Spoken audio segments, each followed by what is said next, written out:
the coolest opening ceremony ever, period, in this special edition of Amy and TJ. That's right. French style and flair and history.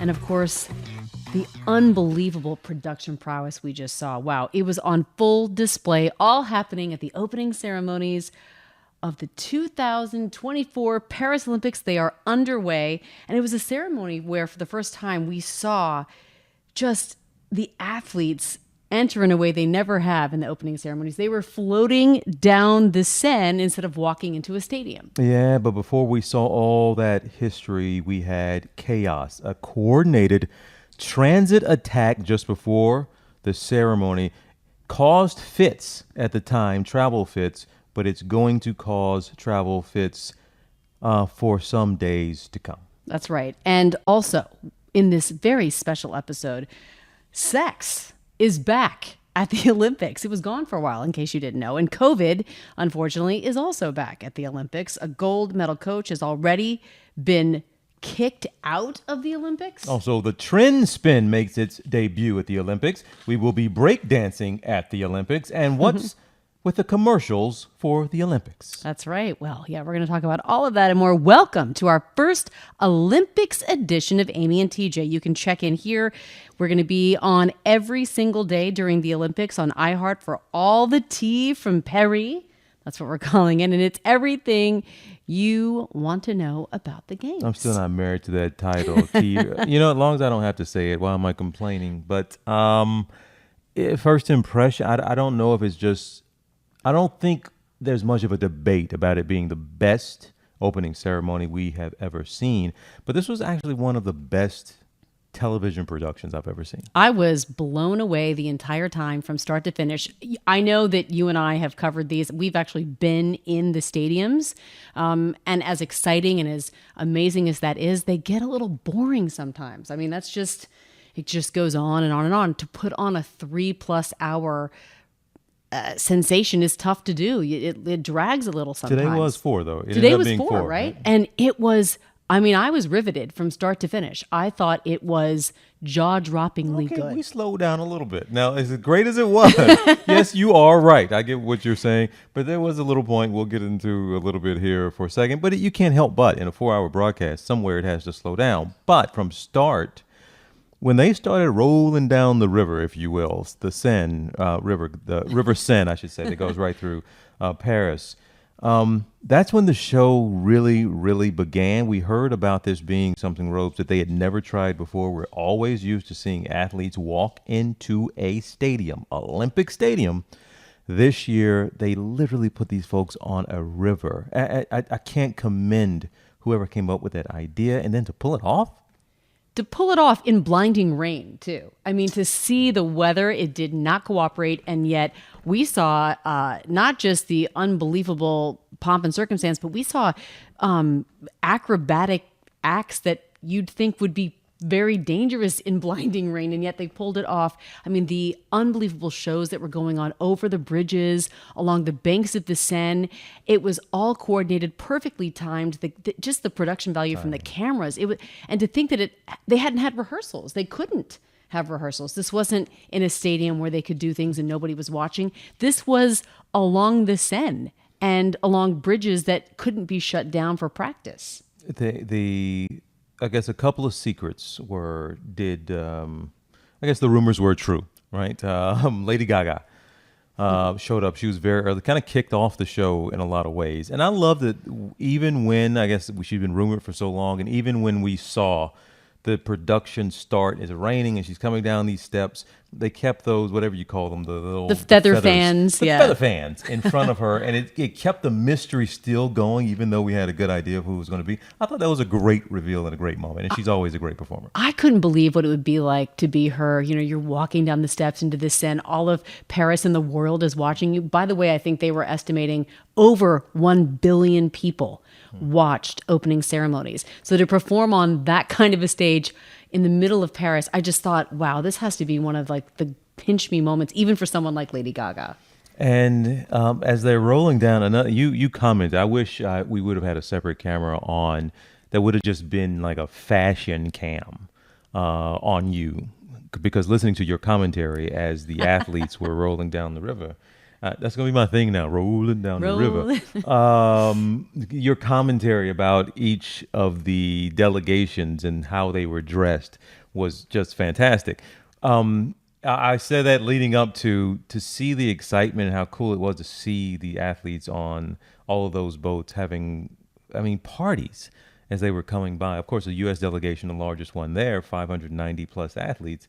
That boat was packed, and it was a party the whole time. But then some of the small delegations that have 3 athletes or 7 athletes, having to share a boat with other delegations, it was cool. It was cute. That was the biggest moment they're probably going to have. It was awesome. What a great idea. It was like watching a parade, but in the coolest of ways. And I loved it. And some boats were more fun than others. Let's just be honest. Oh, of course.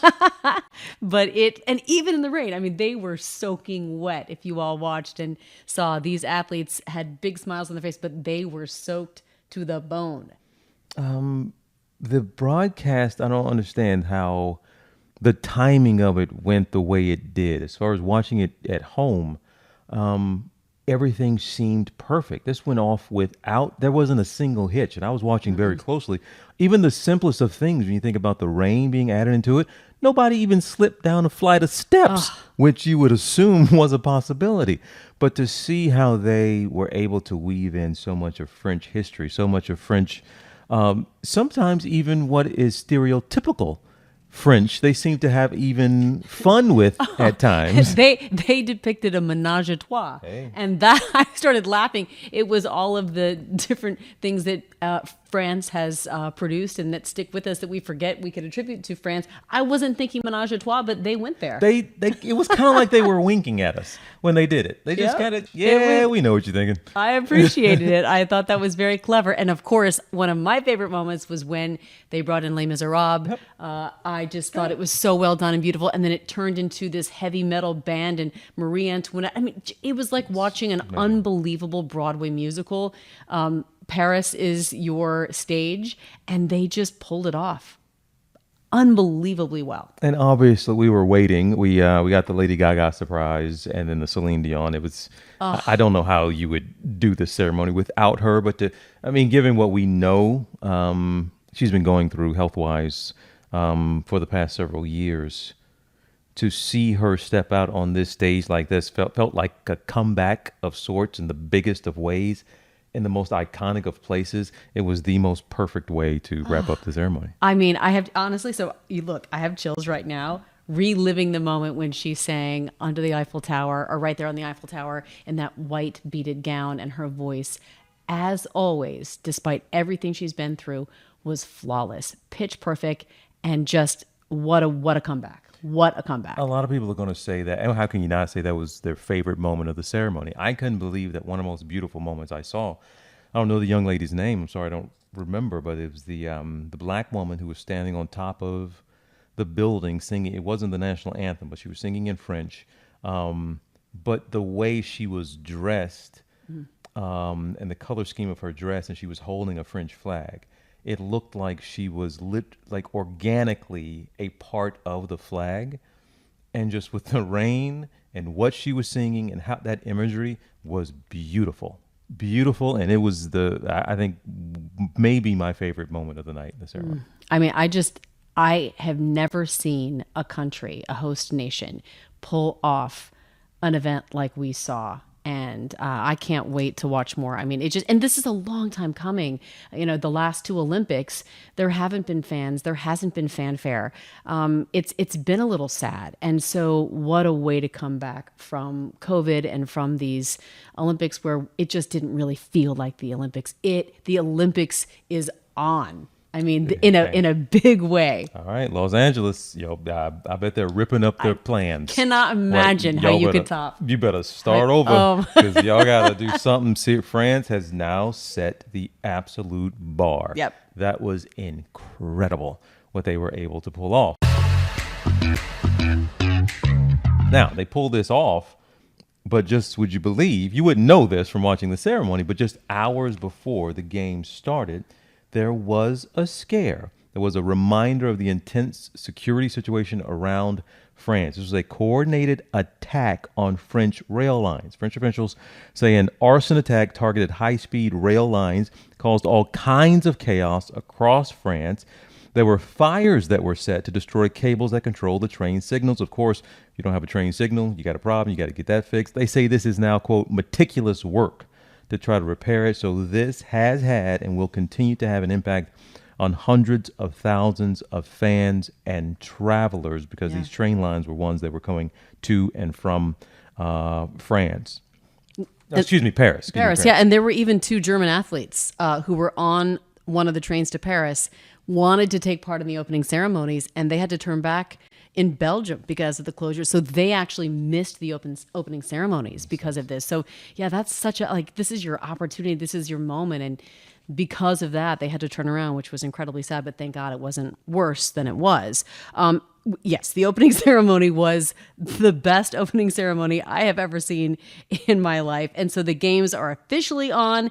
Yes, we mentioned the stands are full of fans. So that's cool. But guess what's also back? Not just the fans in the stands. We've got intimacy back in the village. Well, this is, and you know this, and I know this from covering Olympics in the past, but it's the Olympic Village can be notorious, if you will, for you got some of the most beautiful people in the world, physically speaking, right? The height of their athleticism and youth and young. Yeah. You got a lot of downtime sometimes in Olympic Village. So this has been talked about a lot, but in the previous games, summer games, COVID. We were in the midst of a pandemic. So social distancing rules were in place then, and they no longer apply at the Olympic Village the way they did in Tokyo. So yes, the intimacy ban has been lifted at Olympic Village, and athletes are free to get as close to each other as they like. They even passed out condoms. And I think hundreds of thousands. There's an exact number. I saw that. It was, Okay, so we've gotten past, of course, the worst of COVID, but there have been at least now 5 cases of COVID reported among members, specifically robes of the Australian Olympic team.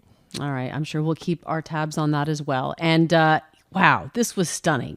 Even before the opening ceremony, already we've got an Olympic controversy. The head coach of the Canadian women's soccer team has been suspended, kicked out of the Olympics over a cheating scandal. Bev Priestman is her name. She was sent home. She stepped away first, and they said, yeah, no, we're sending you home. After a member of her staff was caught using a drone, they were spying on Canada's opening round opponent.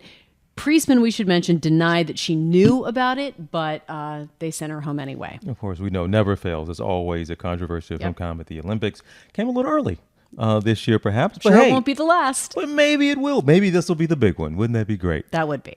You don't look Probably confident. not. No. Yes, we just saw the opening ceremony.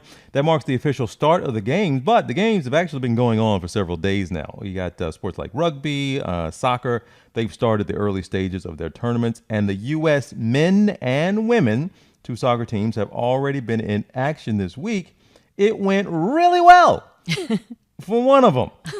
That one is the U.S. women. Well, no surprise probably to you there, but they won 3-0 over Zambia in their first match. They played on Thursday. The first goal for the U.S. women in the Olympics was scored by Trinity Rodman. Now, Trinity Rodman, a lot of people will know now that her dad is Dennis Rodman, the NBA Hall of Famer. But Trinity Rodman scored on, if you haven't seen it, I mean, Google it or look it up on social media, a fantastic but ridiculous spin move. And of course, Robes, you and I were watching this live when it happened. We watched every second of this game. But she proudly calls this the Trin Spin. And it was effective. You will be hearing a lot more about Trinity Rodman and the Trin Spin, and the women are going to continue their group play on Sunday.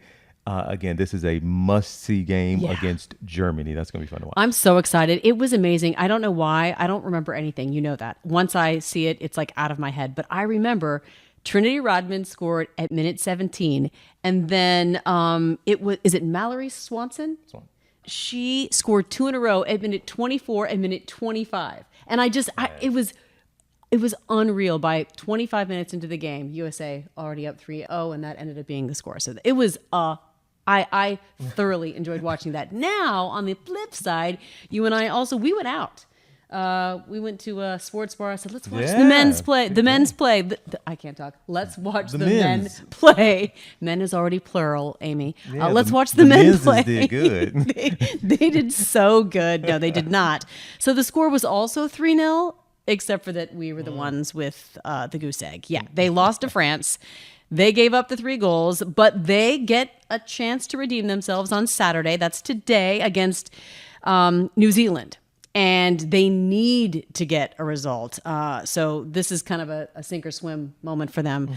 And we will be watching, and we will let you know what happens. But we've got 32 sports total in the Olympics, which is pretty remarkable. But it used to be 31. See, there is one that is making its Olympic debut, and it's called breaking. AKA break dancing. So they have 32 competitors, 16 B-boys, 16 B-girls. They're going to go head-to-head, one-on-one. And I, for one, am very much looking forward to this. This comes from the streets of the Bronx. Got a lot of history. That's remarkable. In the 1970s, and here it is at the Olympics. Just to think about pop culture, hip-hop culture, I should say specifically here, that's something that kids were doing in New York City all those years ago is now an Olympic sport is really, really, really cool to see. That doesn't get going. I think we got a week to wait until they do start breakdancing, so we have to wait on that for a little while. But if you haven't seen it before, this is gonna be like the thing like curling. You remember that when curling became a thing in the Winter Games and it became a fad and we all had to watch it because we were curious about it? This might be the new star. I'm still curious about curling. About curling? It's fascinating. It's like I'm watching people sweep really fast. I don't understand. But it became kind of all the rage. But I'm looking forward to breakdancing. Oh, I can't wait. I wish there were more than 16 competitors, but they go head to head, right? And they've got these one-on-one, yeah. Yeah, and they've got these set rules and judges. And some people argue this is such a subjective art form and athletic form of art, basically, that it's tough to judge. But we'll see what figure happens. Skating. That's what. Yeah, you know what? That's a good point. Sometimes. That's a really good point. Yeah. Anyway, that's exciting. And there are do you have anything you're really looking forward to? Oh my good gracious! Of course I am. I think the big ones are always, everybody agrees, swimming, track and field. I look forward to basketball, of course. Gymnastics. The NBA guys. Gymnastics. Gymnastics is probably number one. Gymnastics and swimming, when you agree, are the 2 biggest sports. Yes, and diving. Diving is so fun to watch too. I say that, and you know what was unexpectedly really fun to watch, and so I encourage people, because a lot of times when the commercials come up, you get up, you leave, you say, "I'm going to go get some food or a snack." Watch the commercials during the opening ceremonies. We actually found ourselves weeping. I was weeping at an Don't do that. Uber commercial, and you had a tear. You had a tear. I saw the tear. Anything close to a tear. I tried to take a picture, and you wiped it away. I didn't have a tear in my eye. You over had a commercial? You had a tear. No. Over a commercial. What commercial was that? Oh, it was a Dick's Sporting Goods commercial. It was a Dick's Sporting Goods, and you know what? It was powerful. Okay, no. Let's not. I mean, we're joking here about crying and whatnot. No. Everybody needs to understand. What we're saying here, the commercials were impressive. Right, we're laughing at, but what we're saying, we're actually giving compliments. Yes. To Uber, to Nike, and to Dick's Sporting Goods. I know the Super Bowl is the Super Bowl of commercials. These were such good quality, moving inspiration. They nailed it on the head. Powerful commercials, and they're from. I couldn't even wait. I got to the end of a Dick's Sporting Goods. Wait, Dick's Sporting Goods? You were kind of embarrassed that you were so moved. You should really stop saying that. I am complimenting the commercial for what it was able to do with Nike. William Dafoe. I don't need to look up who that was voicing that. We all know that was Willem Dafoe. It was fantastic. Uber, I don't even know why. Couldn't even make the connection between what the message was and then Uber. They brought it home some kind of way. I can't remember how they did it. Whoever was responsible for those commercials, brilliant. Because what it was, it captured your attention, it brought in your emotion, and then it brought it home back to what the branding was. And I was blown away. So I can't wait. If that's what we saw, I actually will be excited about watching commercials more so than the Super Bowl, like you said. Those were better than anything I saw in the Super Bowl. So, I am remarkable. really trying to remember the Uber message. My good, I could probably try to Google it. It's real something quickly. about it. What It was like Uber- showing up. Showing up matters. Yep. So we're gonna what it is. come to you so you can get where you need to go. Something like that. But it was about showing up. Good. It Okay. really was. Uber, well done on that commercial. Whoever put these together, Nike, y'all nail it all the time with those commercials. But hats off. Yeah. Another part you're going to be hearing a lot about if you haven't already, and you might have an opinion about it already. We talk about the broadcast and we applaud. Can't imagine the work that went into from the NBC folks to the NBC staff and the NBC, all those technical folks to put that together. We know what that's like. But of course, the production, the French folks who actually produced the show and put all the elements together, we applaud. But so much of the broadcast is in the hands of the broadcasters, the main anchors. And this time it was Mike Tirico, it was Kelly Clarkson, it was Peyton Manning. And one of the three of them, I suppose, Robes, at this point is being talked about more than another. And look, this is part of it sometimes. Look, Kelly Clarkson, she was being herself. She was not trying to be someone who was a sports fan or someone who had sports facts and figures. She just was reacting like a human. And so she made a lot of comments throughout the broadcast. And then there were a lot of comments on social media about how she was reacting to the opening ceremony. And so there have already been some articles written, and I'm sure by the time you're hearing this, you may have read some of them, but they have said headlines like Kelly Clarkson is facing backlash, that she interfered with fans' ability to enjoy the show because of her comments. Some people had said things that she was basically being disruptive without a lot of substance. And I will say there were some people who did come to her defense, and they said, look, she was like the fun aunt. And someone else said she was like a golden retriever. And another one points out Kelly Clarkson is an incredible entertainer, an incredible vocalist. She had a lot of passion. Let her live. I will say that we enjoyed, we know how hard it is to broadcast over and narrate live events, many of which they didn't know. These were surprises to us watching, but surprises to some of them who were commenting. So they were giving genuine reactions in real time. And that's not always easy to do. It just isn't. Especially if you have to do it for 4 hours, 4 hours straight. And from our understanding, they carried a heavier load than anticipated because the weather caused issues, so they couldn't toss to a lot of other talent that they thought might be able to help them out. So I need to point that out. But it's part of it. You're on this kind of a stage, and people are going to say what they want to say. I give her credit for not trying to be something else. We're used to broadcasters, and they broadcast things on a certain way, and maybe we're just accustomed to doing that. And if somebody sees that, you know what, we're used to broadcasters probably in a lot of ways, Robes, not even noticing them sometimes. Right. You're supposed to be. You're not supposed to feel a certain way about the broadcaster. They're just supposed to do a thing, and maybe you reacted to her, and people don't like reacting. And look, she is not.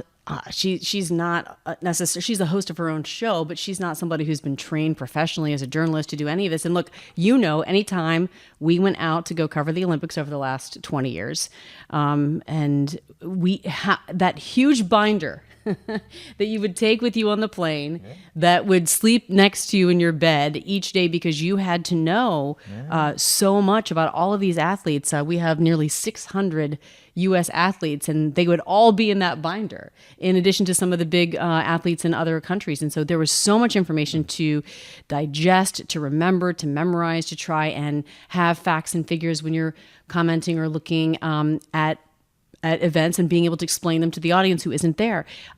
That wasn't her role. And so I think people have that expectation that she had her binder and she was studying and she knew this and that.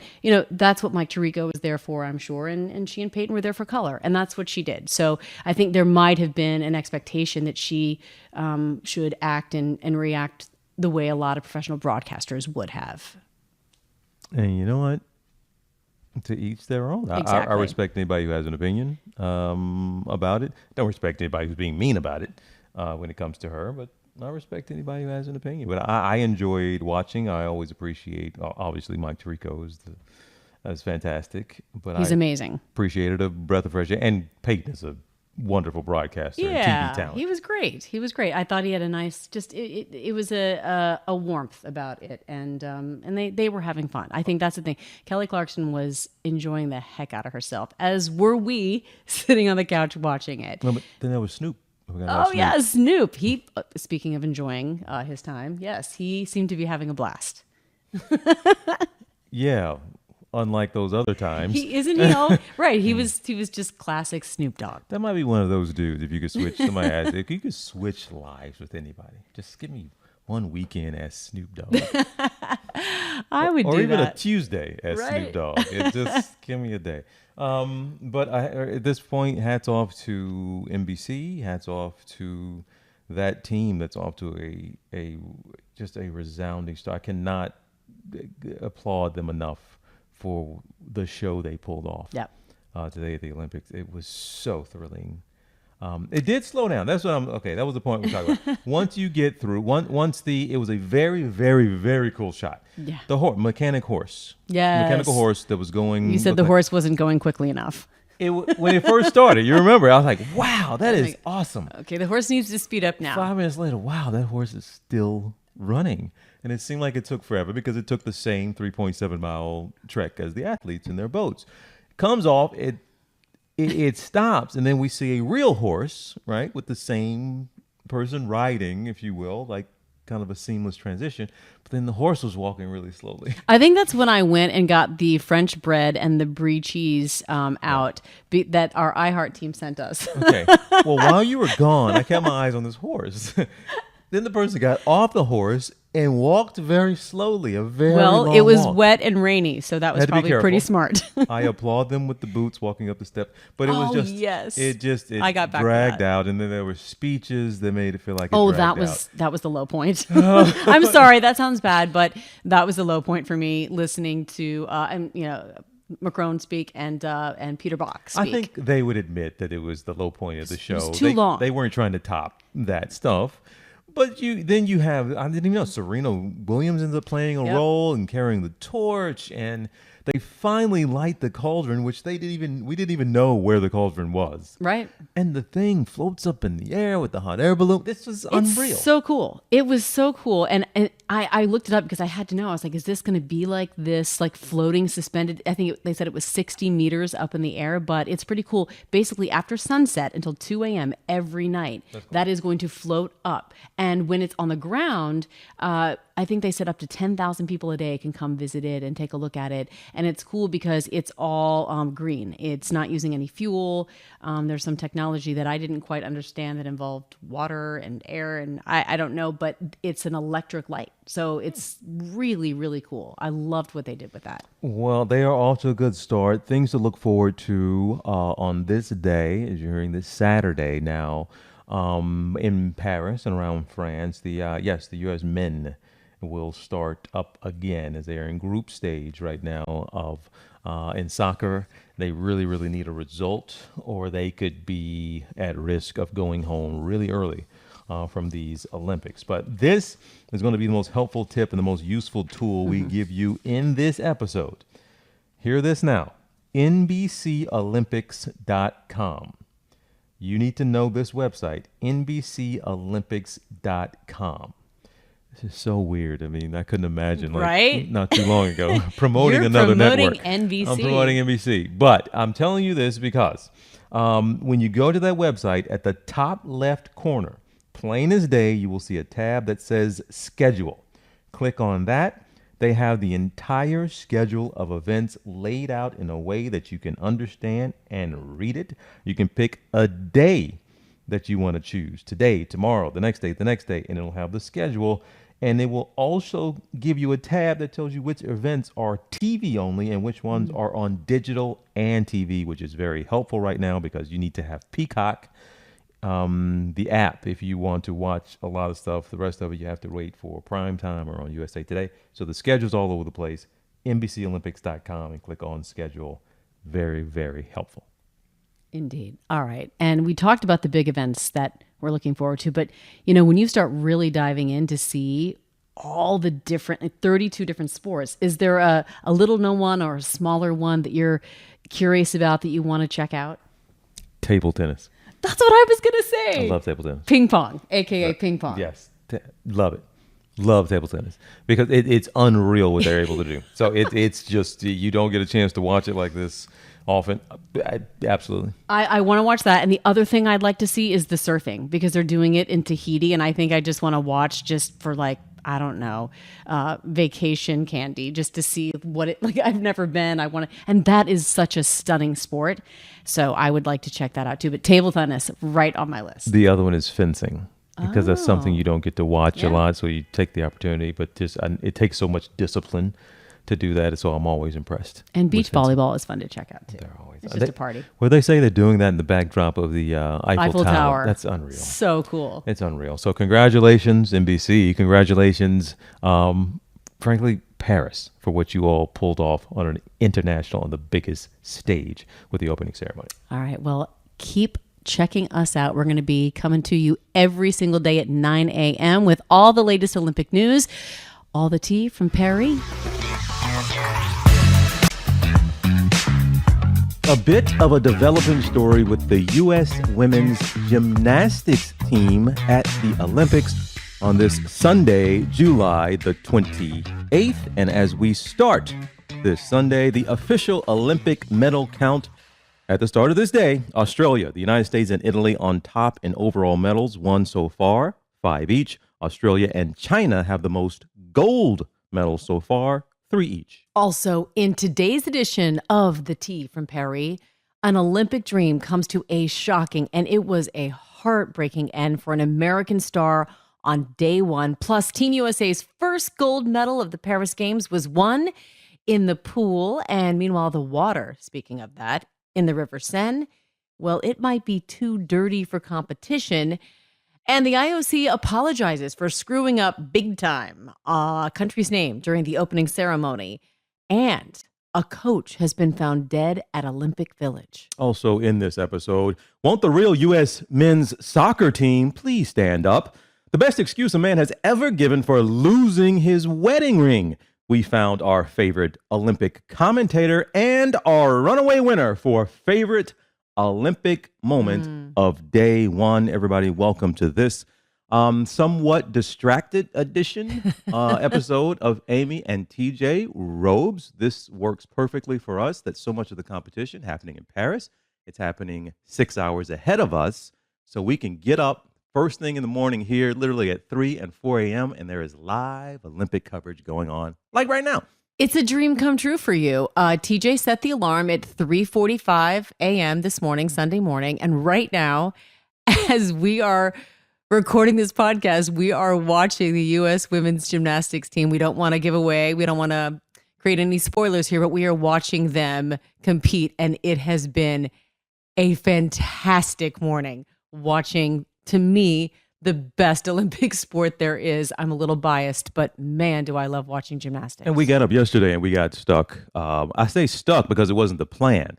It's like once you start watching a show and then next thing you know, you've streamed like 22 episodes. That was the men's gymnastics for us yesterday. We ended up watching pretty much everything in their qualifying, and now the women's is going on. And again, Robes just said it. We should always tell folks, we will not, even though no matter what time we record and what we know about competition and results, we won't give you any spoilers here every day as we're doing this. But there was, at least Robes this morning, as we've been watching, a bit of a development that people will be talking about with the U.S. women's gymnastics team having to do with Simone Biles, something we've been watching here for the past hour now. That's right. You will see for yourself, but there is certainly going to be some headlines regarding Simone Biles, but we have been thoroughly enjoying these performances.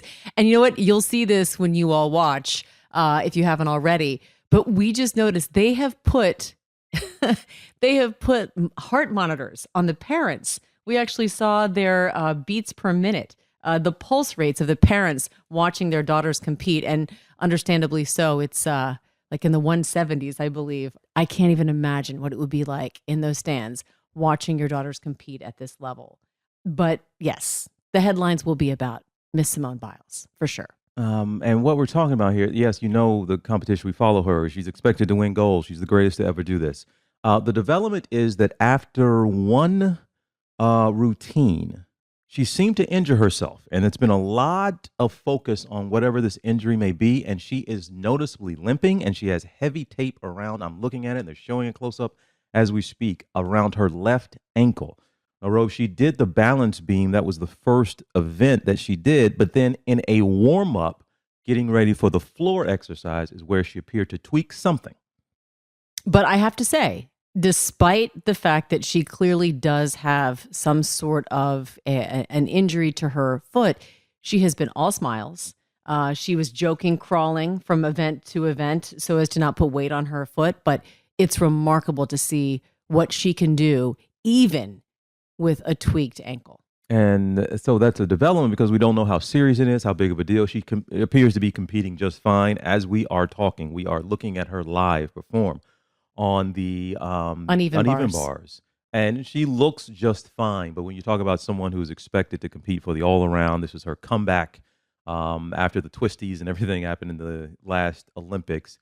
You just wanted to go well for her, wanted to go perfect. And Rose, we're seeing now even the folks in the stands there in Paris. She's got the likes of, and she sticks the landing. Wow, I have chills. So that thing I was saying about her seeming to tweak something, she's just messing with us. But she is noticeably limping, but she is running. She's limping. Running now. She's limping and running at the same time. But you know what's so cool? Because anyone who's followed the sport knows, I mean, she has moves named after her. The degree of difficulty.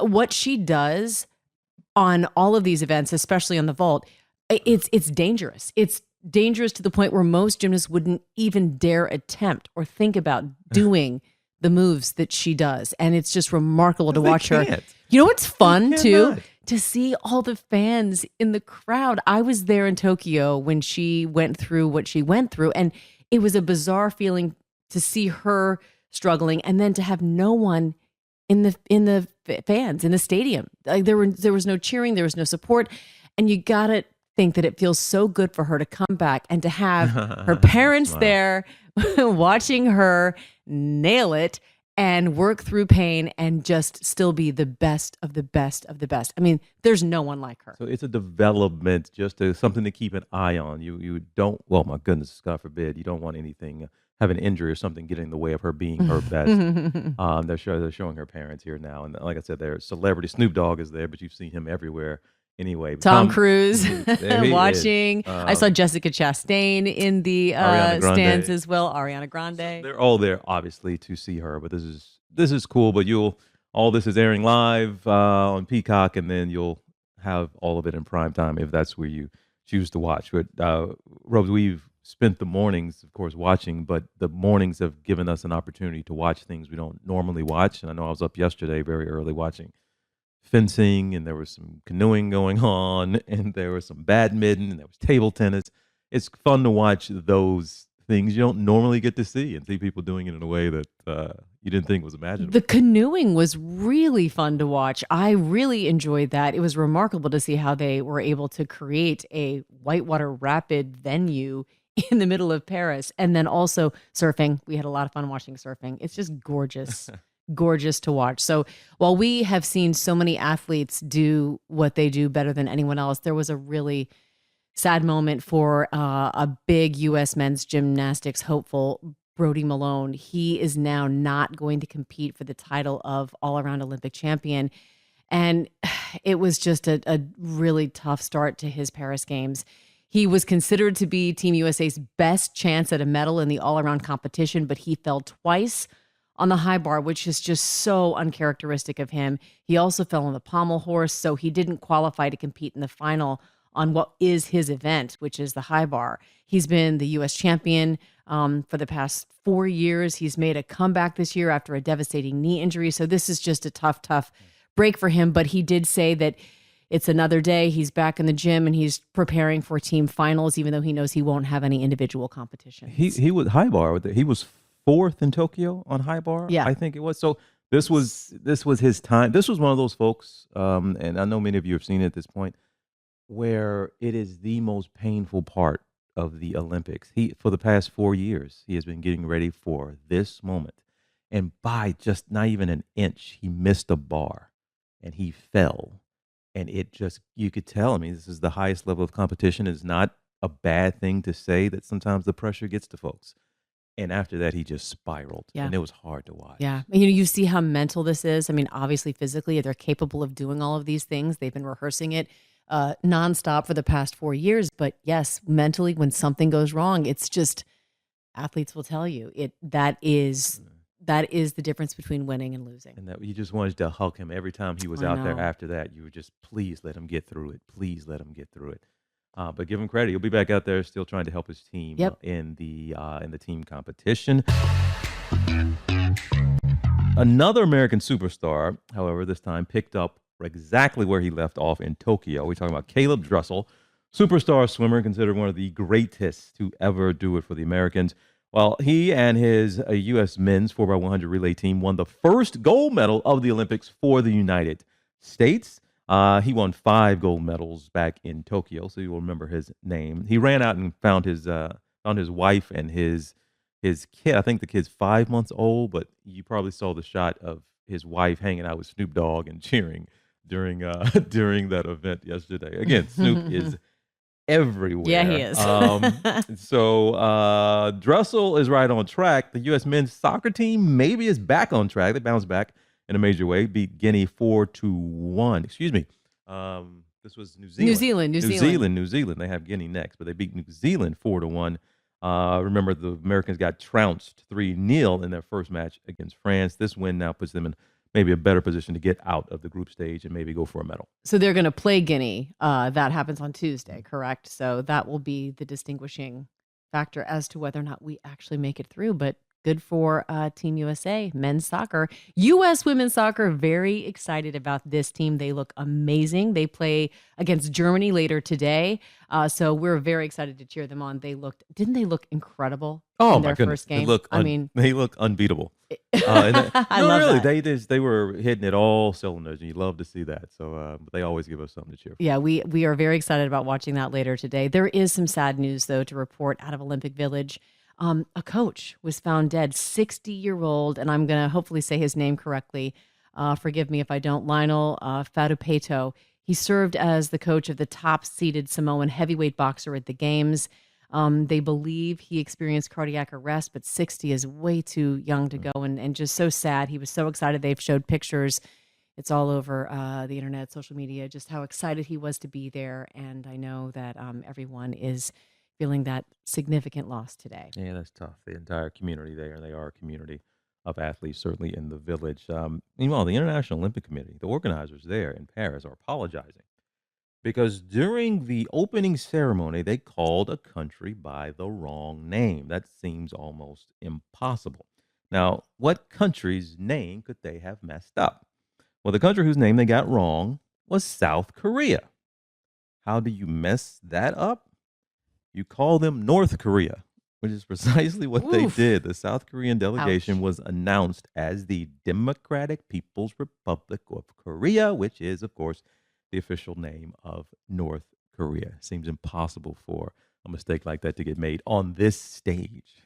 Yeah, it happened. They apologized, and hopefully that will be the end of it. But there is maybe some other apologizing that the Paris Olympic officials want to apologize for the condition of the River Seine. Not that they could really do that much about it, but all that rain that you saw in opening ceremonies, and I believe it was raining all day yesterday too. I think they said 48 hours of rain. Well, that has created some problems in the River Seine. So now the water isn't safe enough to swim in for the triathlon and marathon swimming competitions. So yes, they've been testing the bacteria levels. They are currently unsafe. So if the water isn't testing at a safe level, the competitions, they're scheduled to begin in a couple of days. So they do have an option of delaying the competitions, or they say they could actually change the triathlon to a duathlon, but that seems crazy to do. And they're saying today that it will be good. It will be ready by July 30th. But honestly, that's probably just them crossing their fingers and hoping for the best. And There's nothing they can do about it. there's now. nothing they can do. So we'll see.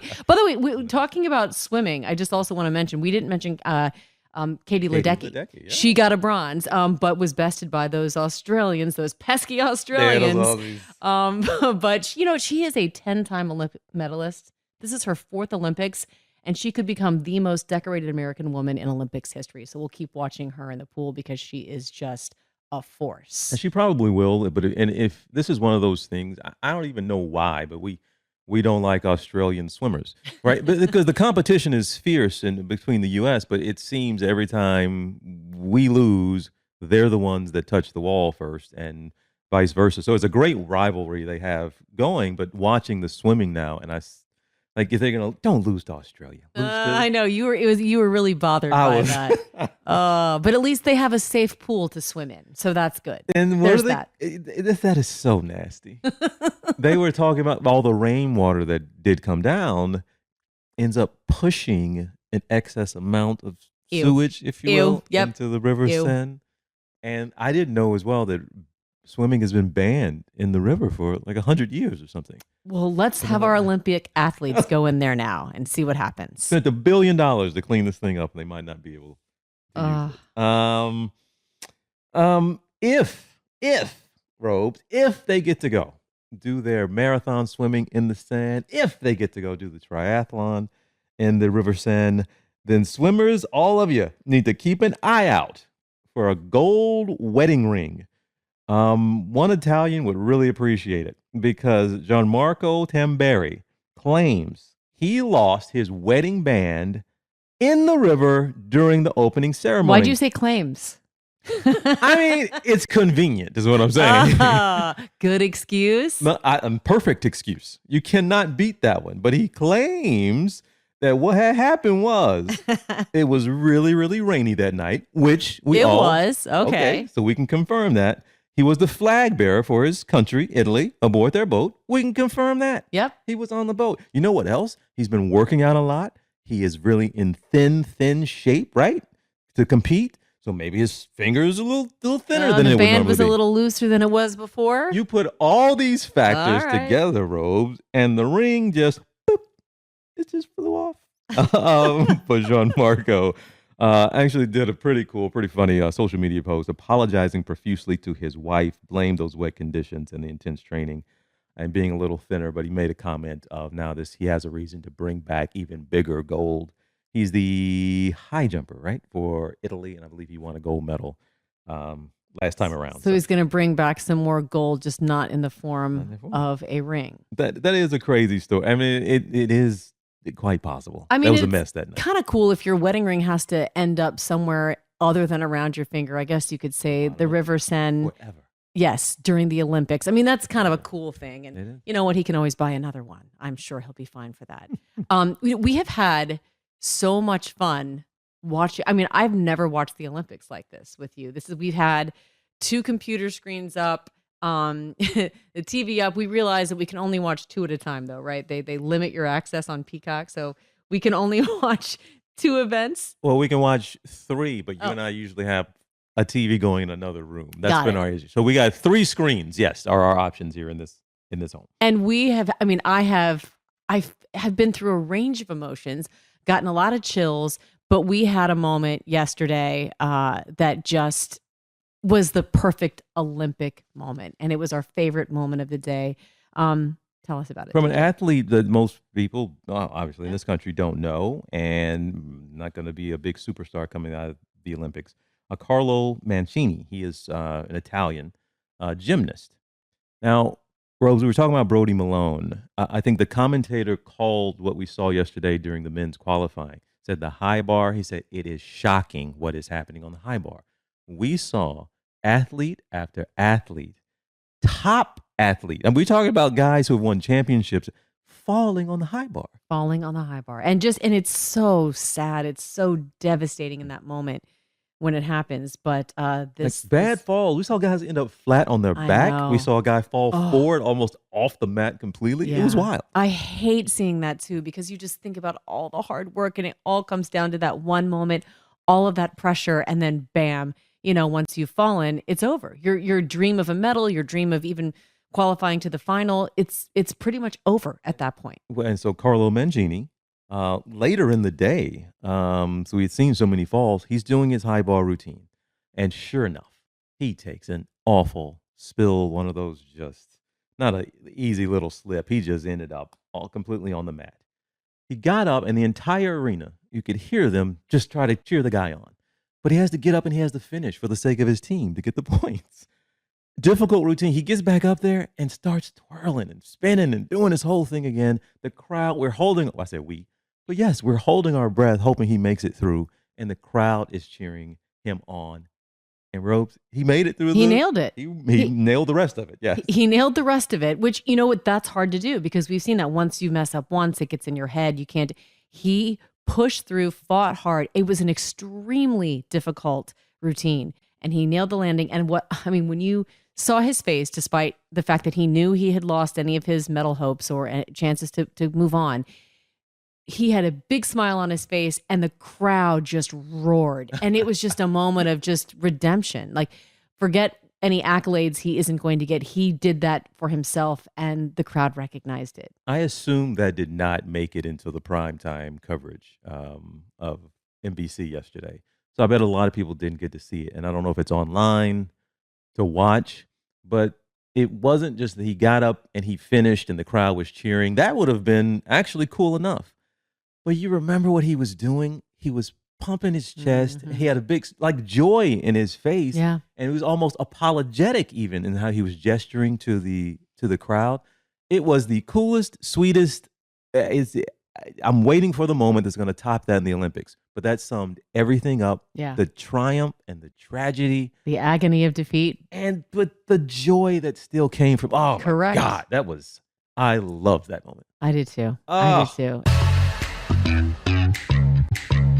And you loved listening to some of the comments by now your favorite commentator here. Who knew that some of my favorite on-air commentators are in hockey and now in gymnastics? Two things that obviously I didn't grow up necessarily. Right. So actually having a commentator is extremely helpful when you're trying to understand what's happening and the nuances that there's no way our untrained eye could see. Yeah. But we know some of them talk too much. Some of them don't talk enough and explain anything and add anything. Some of them are there's all kinds of ways to describe. But our favorite, who knew, men's gymnastics, the commentary on Peacock has been from Justin Spring, who was a member of the 2008. Yes, Beijing bronze medal winning U.S. men's team. I want to applaud this dude because he has been walking us through things in the simplest and easy. It was just a common way of speaking to you. And even at times, I remember when I told you, he said, okay, you see that right there? You don't even know what you just saw, folks, but let me tell you what happened. It wasn't condescending. I was like, oh, wait, on the edge of my seat. What did I miss? He has been brilliant. Justin Spring, just by being simple and elegant in the way he speaks. But I love the guy. Oh, I love that you gave him a shout out too, because we say often, and I think anyone who has been in a position of broadcasting or telling the world something that they may not fully understand, it's not easy. It's really hard to do this sort of thing. So when you see someone do it that well, it's important to point it out. I love that. He's just being a good direct communicator. And I waited. I was going to tell you ahead of time this little nugget, but I was afraid then you wouldn't want me to actually give him a shout out. He's a commentator, but his day job, he is actually a gymnastics coach, assistant coach at the University of Alabama. Oh man, I was waiting for why would this person somehow not be someone I would support? But he's still a nice guy. It's okay. No, it's fine. It's fine. I'll forgive him for that. It's okay. Go Dogs. Oh my goodness. So we have, as we mentioned, like gymnastics, women's gymnastics, must see today, must see for anyone who's listening out there. But we have some things that we are excited about watching as well. We mentioned U.S. women's soccer. That is something that we are going to be very excited about. And we've got, what else? U.S. men's basketball against Serbia. Yeah, and no, normally you would hear that and you go, yeah, Serbia, they should be able to take care of business against Serbia. Serbia has a 3-time NBA MVP, Nikolai, the Joker. Oh. Yes. Nikolai. So they'll be playing against Jokic, yes, one of their own. from a big guy that they know and they know well. So yes, the Joker is on that team. So that's always look forward to them. And U.S. women, the rugby, let's give them a shout out. They start their Olympic campaign today. I think we've never won a medal in rugby at the Olympics. I believe I have that right. So that's one of those things we don't normally get to see and root for a USA rugby team. So I mean, to get a chance to do so.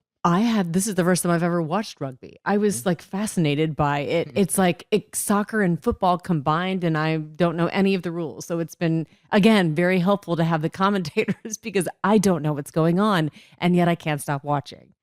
And we won't stop watching. Thank you so much, Paris, for having it there in that time zone so that I can get up at my regular time at 4 a.m. and there's live competition. And I'm forced to join him because now we watch together. Forced. That's what you want to go with? I could have slept for at least another 2 hours minimum. But then you would have missed. Isn't this exciting to get up and be able to just immediately go into? Yeah, once I had 2 cups of coffee, I was right there with you. Okay, folks.